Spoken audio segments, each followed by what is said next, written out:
आप और peoples party कम से कम एक नुक्ते पर तो मुत्तफिक हैं कि नून लीग और नवाज शरीफ लाडले हैं, उनके लिए मैदान सजाया जा रहा है और आप दोनों को लेवल प्लेइंग फील्ड नहीं मिल रही। तो जब आप इस एक अहम नुक्ते पर मुत्तफिक हैं इलेक्शन से पहले, तो क्या वजह है कि अभी तक दोनों जमातें इकट्ठी नहीं हो पा रही इस नुक्ते पर? हमें एक पॉइंट पे इकट्ठे होने की जरूरत नहीं है। पूरा पाकिस्तान वहां सिवाय नून लीग के और उनके शायद मेरे ख्याल में जो उनके जो इत्तेहादी हैं वो भी इस बात पे मुत्तफिक है। और पीएमएलएन को एज अ सिलेक्शन इनको बुलाया गया है। जिस तरीके से ये वन साइडेड इलेक्शन कैंपेन हो रहा है और जिस तरीके से वन साइडेड ये फैसिलिटेशन हो रही है, तो वो तो आपको बड़ा ऑब्वियस है। हमारी और पाकिस्तान पीपल्स पार्टी की आपस में इत्तेहाद हो सकती है, लेकिन हम दोनों प्रॉब्ली एक चीज के ऊपर इत्तेफाक करते हैं, वो ये है कि प्री इलेक्शन हम लोग अपनी स्ट्रेंथ पे करना चाहते हैं। क्या वजह है कि आप अभी तक कोई जलसा नहीं कर पाए? आपने इस्लामाबाद में जलसे की एक दरख्वास्त दी थी नवंबर में, लेकिन कोई बड़ी पॉलिटिकल एक्टिविटी क्यों नहीं कर पाई पीटीआई? जल से बिल्कुल हम लोगों ने कहा हुआ है, हम लोग इंशाल्लाह ताला उसके ऊपर करेंगे। हमारा इस वक्त जो मेन कंसर्न है वो हमारा इस दफा जितने भी पेपर्स मुस्तरद हुए उसमें ऑलमोस्ट 50% से ज्यादा पीटीआई के हैं।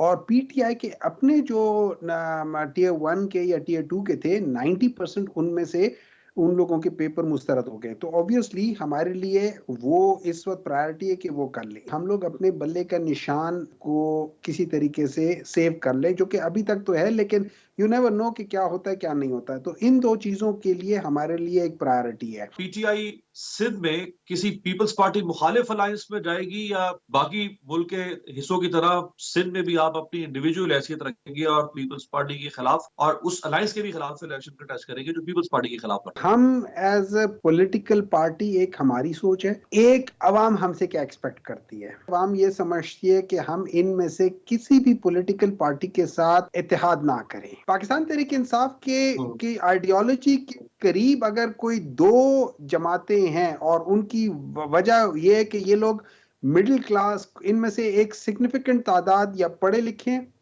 या मिडिल क्लास में आ जाते हैं, वो है एमक्यूएम। उनके साथ हमारा काफी नेचुरल अलायंस बनता था। एमक्यूएम ने तो आपकी हुकूमत गिराने में किरदार अदा किया और अब तो एमक्यूएम आपके खिलाफ बोल रही है। वो 9 मई के मुकदमात में आपकी सजाओं का मुतालबा कर रही है और एमक्यूएम अब नून लीग के साथ खड़ी हो गई। ये होता रहता है, ये चीजें होती रहती हैं। लेकिन अगर हम ये देखें कि भाई डेमोक्रेटिकली कौन ज्यादा है, तो वहां पे हम ये समझते हैं कि पीपल्स पार्टी के हम लोग ज्यादा करीब है, वी आर मोर। और उसमें बहुत सारी जगहों पे ऐसा हुआ है कि इवन असेंबली के अंदर भी हम लोगों ने एग्री किया। ये और बात है, इन्होंने वोट नून के साथ दिया था, लेकिन they in principle agree with our stance. लेकिन चूंकि वो पीडीएम का हिस्सा थे तो उनकी मजबूरी थी कि उन्होंने इन सारी चीजों में वोटिंग उसके हक में की थी। तो चांसेस मैं ये नहीं कह सकता बिल्कुल टोटल रूल आउट करूंगा, लेकिन मैं समझूंगा कि उसके बड़े रिमोट चांसेस हैं।